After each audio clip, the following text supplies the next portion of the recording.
Okay, so how do we actually calculate these under standard conditions? So the E cell is the E cathode minus the E anode. And that's the E cathode reduction potential minus E anode, the reduction potential. You could also think of it as E cathode minus the oxidation potential of the anode. That could be a little confusing, but if you're just going to read the numbers straight off the table, rather than try to flip them in your mind or anything, it's the standard reduction potential of the cathode minus the standard reduction potential of the anode. In other words, the standard reduction potential of where they end minus the standard reduction potential of where the electrons start.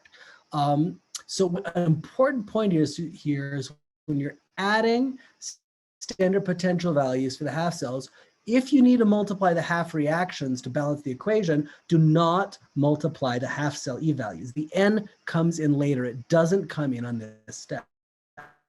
And that's the steps are intensive. They're independent number of atoms or electron, which doesn't change if there are 2 electrons transferred. A way to think about it is you don't increase the height of the waterfall by doubling the amount of water going over it.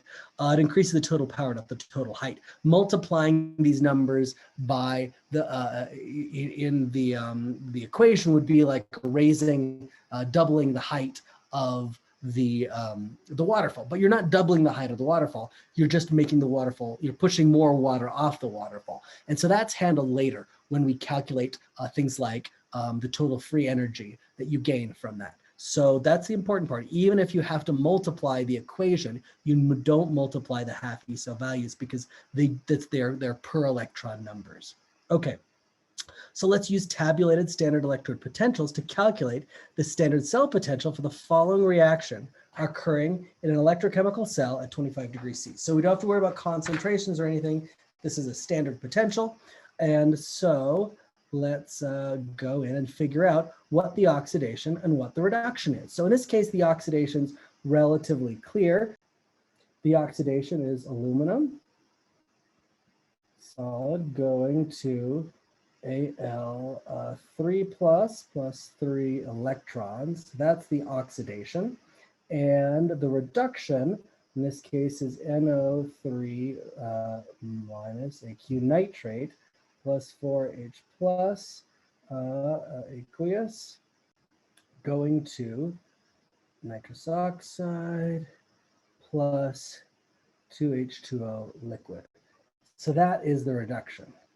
So we need to go and then look up the standard cell potentials. Now this is a reduction, so that's the one we're looking for.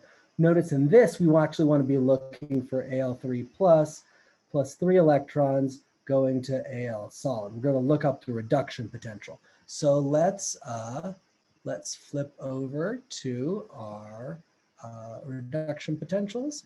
Okay, let's look. Okay, where is aluminum? Aha, there we go. Aluminum is going to be negative 1.66. And then let's look to see if the nitrate is listed there. And the nitrate is, here's the nitrate, and it has the exact ones we're looking for. It's 0.96. Okay, so let's go back to here. So aluminum, this was minus 1.66. And we should have been a little more precise here, right? This is actually going to be, let's write in the electrons explicitly so we can see. This is plus 4H plus AQ plus 3 electrons minus, right? That's a reduction there as well. So this has 0.96. So therefore, the E cell standard is going to be 0.96.